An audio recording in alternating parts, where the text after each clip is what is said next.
জেক্সপো এবং ভোগলেটের যে সমস্ত স্টুডেন্টরা তোমরা স্পট কাউন্সিলিংয়ের জন্য ওয়েট করছিলে, তো দেখো তোমাদের ফাইনালি ওয়েবসাইটে কিন্তু একটি আপডেট দিয়ে দেওয়া হয়েছে। তো তোমাদের এর আগে নোটিশের মাধ্যমে জানিয়ে দেওয়া হয়েছিল যে স্পট কাউন্সিলিং তোমরা যারা করবে আজ থেকে অর্থাৎ 23 আগস্ট থেকে কিন্তু স্পট কাউন্সিলিংটা শুরু হবে বা স্পট কাউন্সিলিং রিলেটেড তোমাদের নোটিশ পাবলিশ করা হবে। ঠিক আছে, তো তোমরা যে ওয়েবসাইটে চয়েস ফিলিং করেছো তোমরা কিন্তু ফার্স্ট সেই ওয়েবসাইটে চলে আসবে।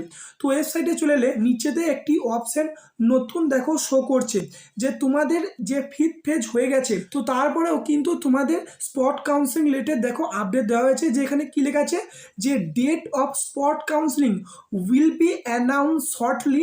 দেখো probable time September first week. ঠিক আছে, অর্থাৎ দেখো যে তোমাদের স্পট কাউন্সিলিং হবে বা স্পট কাউন্সিলিংয়ের আপডেট দেওয়া হবে বা নোটিশ দেওয়া হবে, সেটা কিন্তু তোমাদের সেপ্টেম্বর ফার্স্ট উইকের মধ্যে দেওয়া হবে।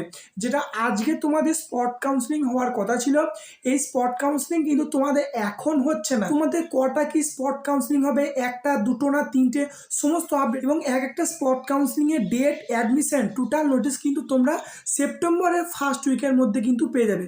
তো এটা কিন্তু স্পট কাউন্সিলিংয়ের জন্য একটা বড় আপডেট ছিল। তো তোমরা যারা যারা স্পট কাউন্সিলিং করবে তোমরা জাস্ট এই 7-8 দিন ওয়েট করে যাও। সেপ্টেম্বরের ফার্স্ট উইকে যেদিন তোমাদের নোটিশ দিয়ে দেওয়া হবে আমি কিন্তু ভিডিওর মাধ্যমে আপডেট দিয়ে দেবো, এবং স্পট কাউন্সিলিং তোমরা কিভাবে করবে না করবে, কোন কলেজ সাজাবে, টোটাল ভিডিও কিন্তু তোমরা পেয়ে যাবে। ঠিক আছে, তো তোমাদেরকে বলবো এটাই যে তোমরা আর এই এক সপ্তাহ ওয়েট করে যাও, তাহলেই কিন্তু তোমাদের এই স্পট কাউন্সিলিংটা ফাইনালি কিন্তু স্টার্ট হয়ে যাবে। ঠিক আছে, তো এই ভিডিওটি এতটুকুই, ধন্যবাদ।